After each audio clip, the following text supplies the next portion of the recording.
Bonjour, je vais vous montrer aujourd'hui comment vous allez recevoir votre boîtier commandé sur notre boutique Oriden Manga et comment l'utiliser. Donc lorsque vous aurez passé commande, on va vous envoyer un colis. Ce sera ce type de colis. Si vous avez commandé juste un seul boîtier, ce sera comme ça.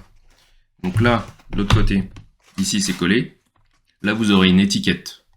Ce qu'il vous suffira de faire, c'est de prendre cette encoche là, tirer la languette tout du long. Ça va déchirer l'étiquette et ça vous permettra d'ouvrir le carton. Donc une fois que c'est fait, on ouvre. Le boîtier sera dans du papier bulle. On déballe. Une fois que c'est déballé, donc normalement, vous aurez 4 capuchons sur les 4 têtes de vis. S'il y a une tête de vis apparente, ça veut dire qu'il y a un bouchon qui est resté dans le papier bulle. Donc il faudra vérifier. Normalement, ils tiennent bien en place, ça ne devrait pas poser de problème. Mais au cas où, vérifiez donc dans le papier bulle. Vous retrouvez le capuchon et vous le refixez. Normalement, ils tiennent sans problème. Voilà. Donc là, on est sur la partie avant du boîtier.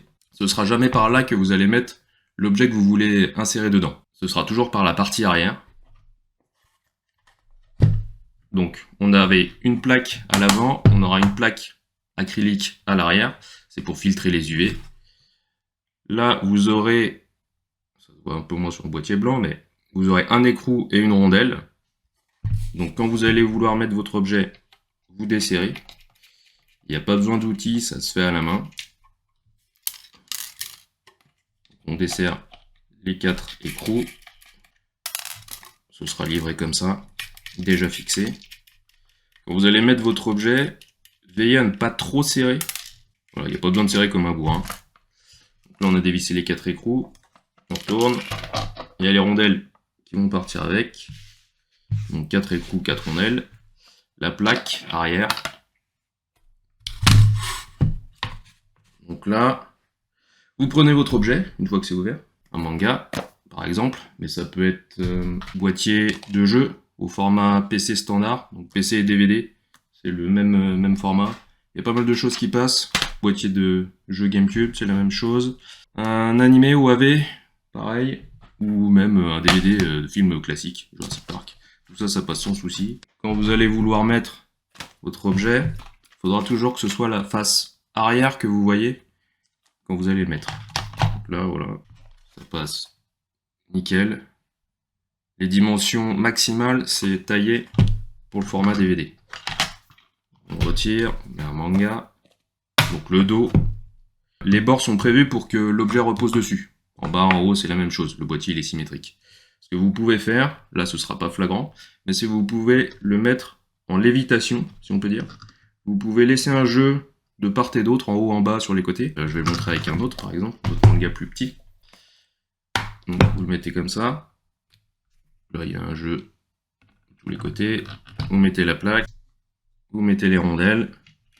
Les rondelles ne sont pas obligatoires, mais elles seront de toute façon livrées avec le boîtier. Une fois que vous avez mis les rondelles, vous appuyez un peu sur la plaque arrière, pour pas que l'objet que vous avez mis à l'intérieur ne bouge. On serre les écrous. Donc là, sur un boîtier en version blanche, parce qu'on a plusieurs coloris différents. En version blanche, donc c'est les écrous, les rondelles qui sont en nylon blanc, un peu transparent. Sur un boîtier noir, il y aura les écrous en noir, nylon noir, mais par contre les rondelles seront en aluminium. Donc il y aura un effet métallique argenté.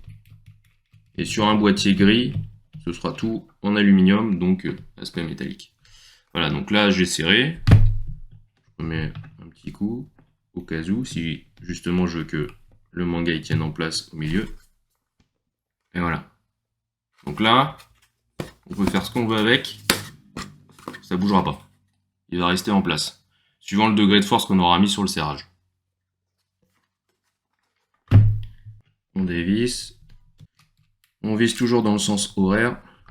On dévisse toujours dans le sens anti-horaire. Toujours maintenir la plaque arrière quand vous allez retourner pour faire tomber les vis, les écrous.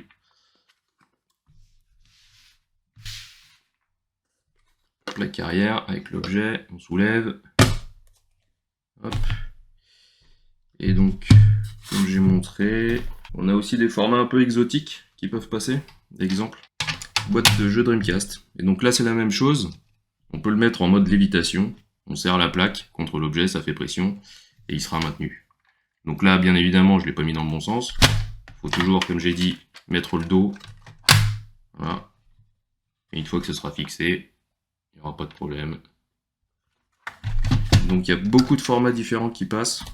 Les boîtes de jeux de PC, les boîtes de jeux de PlayStation, 2, 3, 4, 5, Xbox, Nintendo aussi, les différents formats de manga, les DVD, DVD de films, DVD d'animé, c'est le même format, les jeux comme j'ai dit, et aussi les Blu-ray, parce que quand on aime bien les mangas, quand on aime bien les animés, il y a les DVD mais il y a aussi les Blu-ray.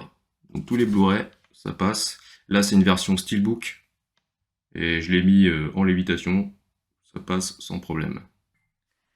Et donc une petite précision pour terminer, donc vous pouvez voir que c'est toujours le même format, peu importe les couleurs. C'est l'avantage de notre boîtier, c'est que vous pouvez mettre pas mal de choses à l'intérieur, et ça gardera une certaine homogénéité en termes de dimension, puisque là ils sont vraiment tous à la même taille. Voilà pour la présentation du boîtier, et ce que vous pouvez mettre à l'intérieur et comment le mettre. Je vous dis à une prochaine, et salut!